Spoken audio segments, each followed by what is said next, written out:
Okay, if you tried to keep up with the AI news from just the last few days, you'd feel like you're drinking from a fire hose. I mean, we're talking Donald Trump calling for a Microsoft exec to be fired, XAI landing a government deal for literal pennies, and Sam Altman casually predicting superintelligence by 2030. It all feels so chaotic, right? So disconnected. But here's the thing. All of these threads, they're actually part of one single massive story. Today, we're going to cut straight through all that noise and explain the tectonic shift that's happening right now, our move into an agentic world. So, let's dive in. We're going to break this whole thing down into 4 key themes that really tell the story. First, we'll look at the battles raging between the tech giants. Then, we'll get into the core technology that's driving all this change. After that, we'll see how it's already showing up in the real world. And finally, we'll talk about the urgent race to actually control it. All right, so we're starting on the battlefield. Because the biggest names in AI aren't just building products anymore.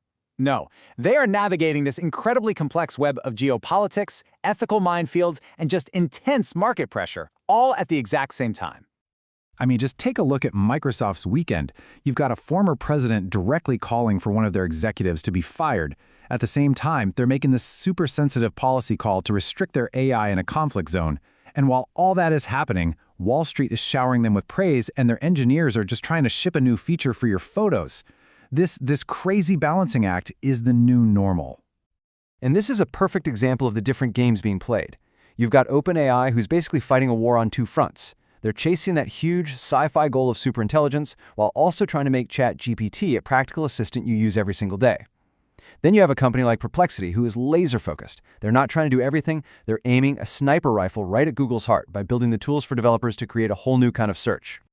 So, what's the connection here? What's the common threat between these corporate battles, the product updates, the huge investments?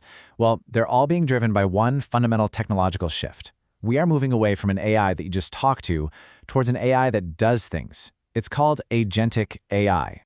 And here is the crucial point. We are leaving the era of reactive AI. So instead of asking a chatbot, hey, what's the cheapest flight to London?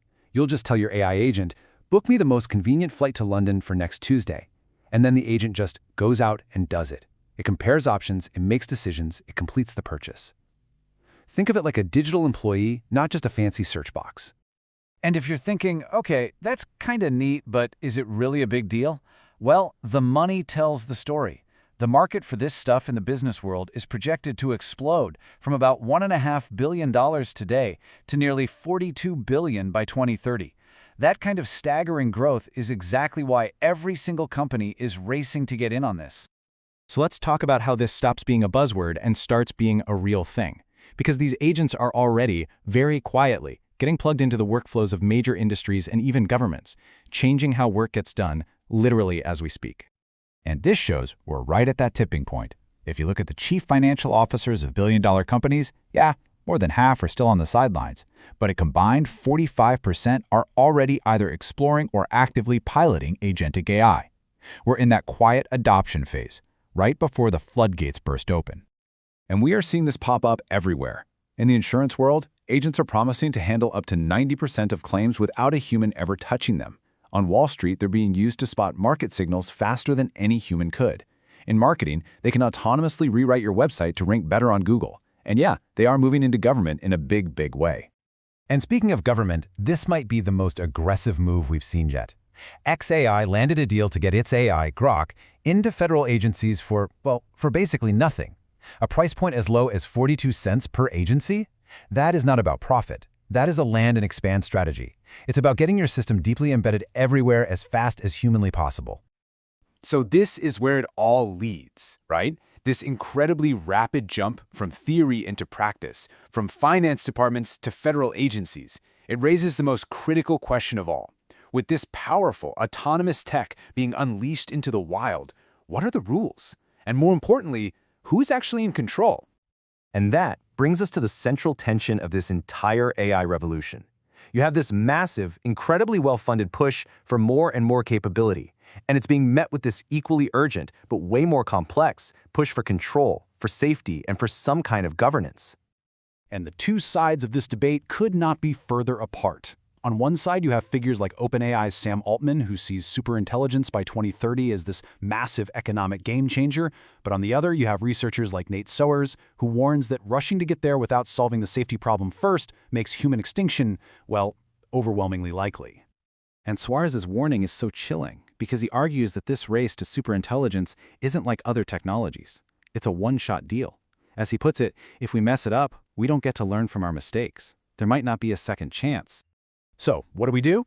Well, a few very different ideas are starting to emerge. Some people are proposing these practical, ethical checklists for the folks who are actually building the systems. Others are focused on a much bigger question: who even gets to decide what the AI's goals are in the first place? And then you've got a push from government to just get rid of any old rules that might be slowing down innovation. And these approaches, they're often in direct conflict with each other. And you know, these ethical questions, they are not just theoretical. A recent study in the journal Nature uncovered something deeply troubling. The very act of handing a task over to an AI makes us, humans, more likely to cheat or act dishonestly. It's like delegating the task creates this psychological distance from the consequences, which is a really critical thing to understand as these systems become more and more common. Which brings us here. All the corporate drama, the incredible technological shifts, the intense ethical debates, they all funnel down to this single crucial question. As these AI systems become more autonomous, more capable, more powerful, who exactly gets to decide what they're trying to achieve? As AI moves from being a tool that answers our questions to an agent that acts on our behalf, that's no longer just a philosophical debate. It's the central challenge of our time.